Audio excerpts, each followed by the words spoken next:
Hello everyone, I am Elma Bitubo and I will share to you the countries of United Nations, issues or challenges encountered, and their significant contributions.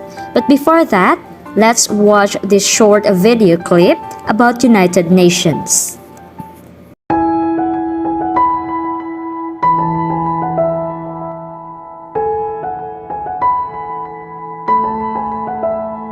The Second World War caused enormous destruction and left large parts of the world in ruins. That's why the United Nations was established with one main target: to prevent war in the future. The UN is a meeting point where leaders from all around the world can interact.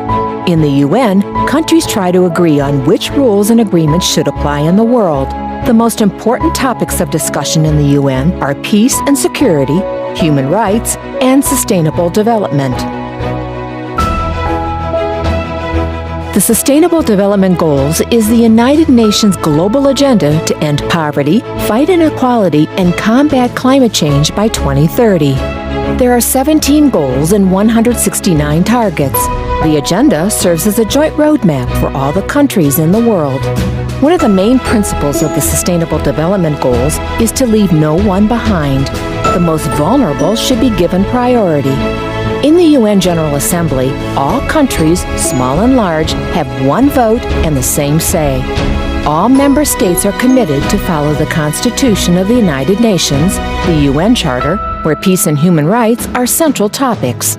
The most powerful organ of the UN is the Security Council. It's in charge of maintaining peace and security between nations. The Council has 15 members, 5 of which are permanent, and the remaining 10 members are elected for 2-year terms. Even though the UN is the most important organization working for world peace today, it also receives criticism for its shortcomings in the face of modern-day conflicts. Many argue that the organization needs to change to remain important in the future. The UN General Secretary has called for major reforms of the organization. Several member states have supported change to maintain world peace in years to come. No matter how you look at it, the UN is one of the most important meeting points in the world, as well as an arena for international cooperation. Even though the UN isn't perfect, it is the best we've got, and all nations must work together to take care of our world. Wow, that is how United Nations work. It is really interesting to learn about it. The UN has evolved over the years to keep pace with the rapidly changing world. But one thing has stayed the same. It remains the one place on earth where all the world's nations can gather together, discuss common problems, and find shared solutions that benefit all of humanity. Now let's have a recap about the members of the United Nations. The UN's membership has grown from the original 51 member states in 1945 to the current 193 member states. All UN member states are members of the General Assembly. States are admitted to membership by decision of the General Assembly upon the recommendation of the Security Council, which has 15 members. Let's discover the 193 member states of the United Nations.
Those are the 193 members of United Nations.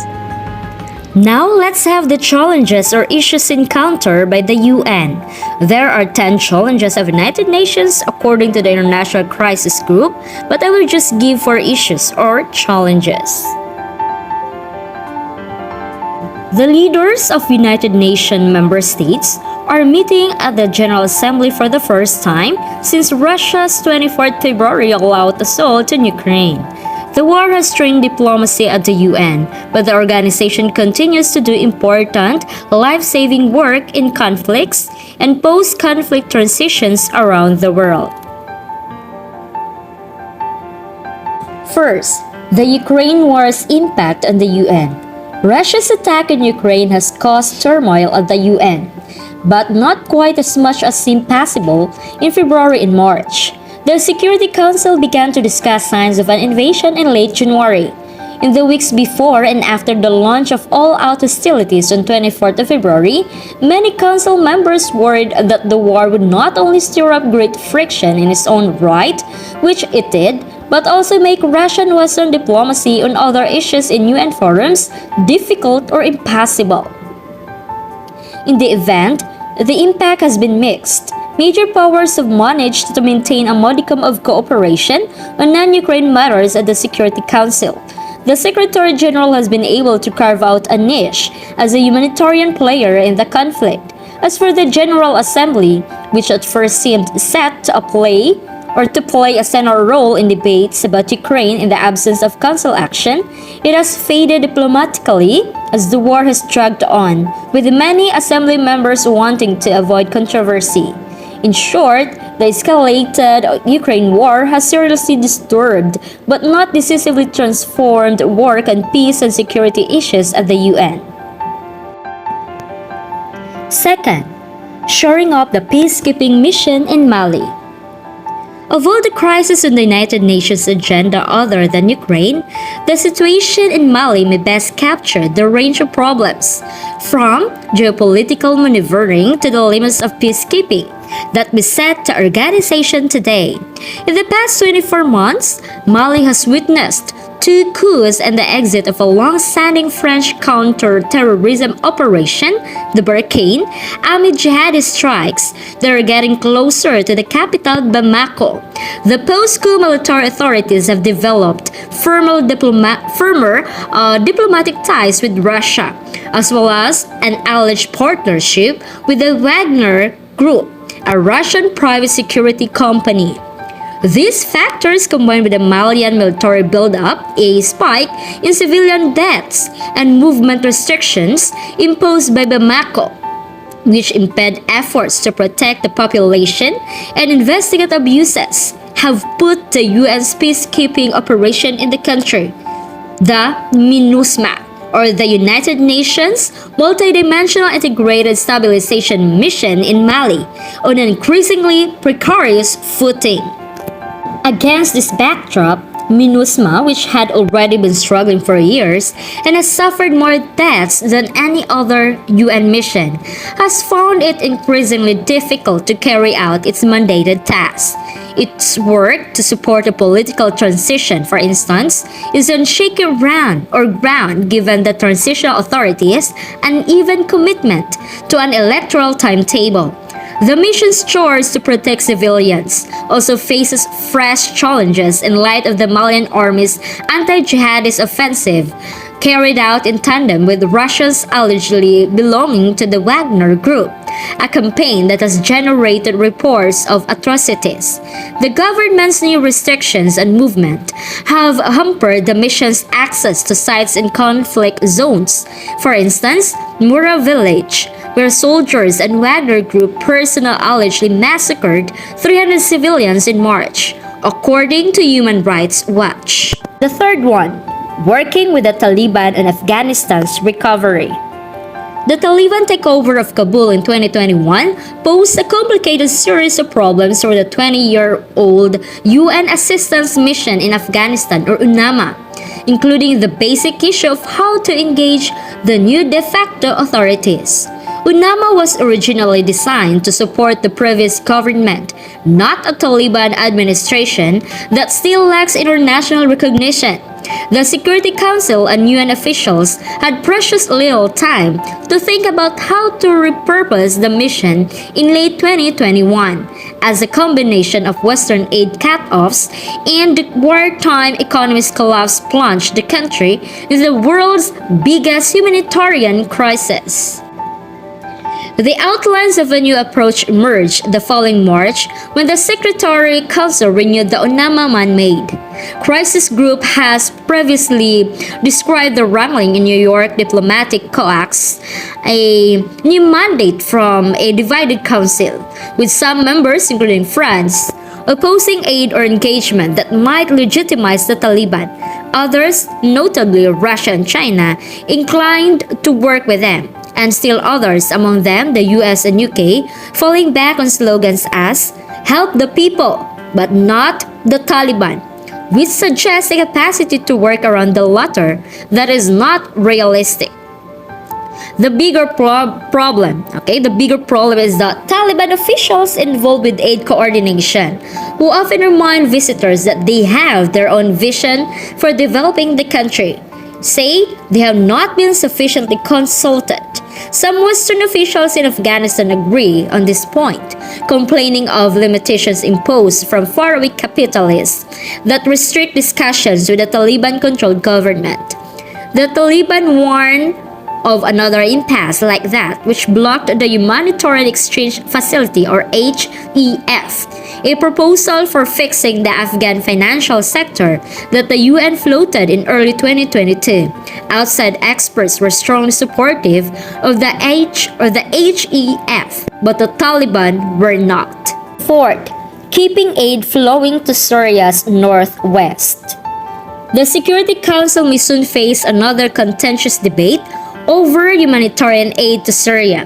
In 2014, the Council mandated UN agencies to deliver aid from neighboring countries to opposition-controlled parts of Syria without requesting permission from the government in Damascus. Since 2018, Russia has used its power in the Council to narrow this mandate scope from 4 crossings to a single crossing at Bab al-Hawa between Turkey and the rebel-held enclave of Idlib in northwestern Syria. Bab al-Hawa remains a lifeline for approximately 3 million Syrians in Idlib, many of whom were displaced from other parts of the country in the course of the war and live in highly precarious conditions. Hundreds of trucks bring food and medical supplies to those in need each month. A senior UN official estimates that 15,000 aid workers are involved in the operations. If the Council mandate were to lapse, many of Idlib's inhabitants would be left destitute, facing deepening hunger and loss of shelter, potentially forcing them to flee to Turkey or further afield. Security Council members should make every effort to keep the cross-border mandate in place. It has been a turbulent year since the last high-level week at the UN General Assembly, and the next 12 months may prove even more so.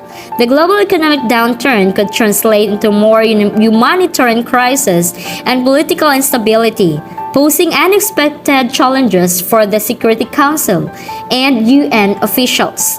The war in Ukraine will surely continue to cast its shadow over multilateral diplomacy. Even if there is a pause or halt to hostilities, Russia and the West will continue to have unpredictable relations at the UN.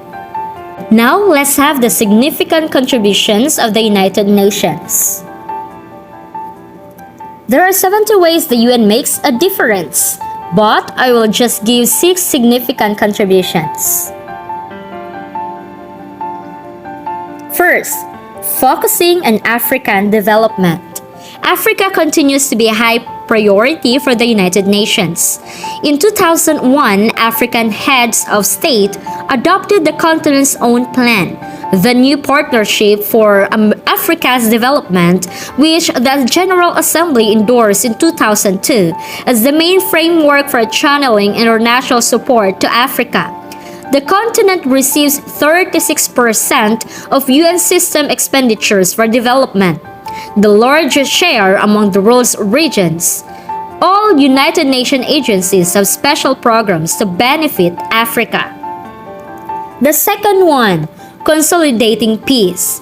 The United Nations Peace Building Commission supports peace efforts in countries emerging from conflict. It brings together international donors, international financial institutions, governments, and troop contributing countries, helps marshal resources, and proposes actions for peace building and recovery. The United Nations Peace Building Fund supports 222 projects in 22 countries by delivering fast and flexible funding. The third one, promoting economic reform. The International Monetary Fund or IMF and the World Bank have helped many countries to improve their economic management, provided temporary financial assistance to countries to help ease balance of payment difficulties, and offered training for government finance officials. The fourth one, facilitating academic and cultural exchanges. UNESCO has encouraged a scholarly and scientific cooperation, protection of cultural heritage, and promotion of cultural expression, including for minorities and indigenous people. The United Nations Academic Impact Initiative joins some 1,200 affiliated academic institutions with the United Nations to further the goals of the organization through activities and research carried out in a shared culture of intellectual social responsibility. The fifth one, helping countries to cope with climate change. The United Nations helps developing countries to respond to the challenges of global climate change. 39 UN bodies have formed a partnership to deal comprehensively with the problem. For instance, the Global Environment Facility, which brings together 10 UN agencies, funds projects in developing countries. As the financial mechanism of the Climate Convention, it allocates about $550 million per year in projects on new technologies, energy efficiency, renewable energies, and sustainable transportation. The sixth one is protecting consumers' health. To ensure the safety of food sold in the marketplace, FAO and the World Health Organization, working with member states, have established standards for more than 200 food commodities, safety limits for more than 3,200 food contaminants, and regulations on food processing, transport, and storage. Standards on labeling and descriptions seek to ensure that the consumer is not misled. More food than ever before is traveling the globe, and the United Nations works to make sure that it is safe. The work of the United Nations impacts people around the world on issues related to peace and security, development and human rights, from disarmament to efforts to combat terrorism and extremism, from conflict prevention to peacekeeping and peace building, from disease prevention to the promotion of gender equality and universal education, from refugee resettlement to humanitarian assistance, from the rule of law to the fight against transnational crime. Yet, given the fundamental ways in which the world has changed over the last 7 decades, there is a clear need to reform the United Nations and its principal organs. One needs to look no further than the exponential growth of the membership of the organization, from 50 countries in 1945 to 193 countries today. The United Nations needs to transform itself in line with current geopolitical realities to maintain its relevance and improve its effectiveness.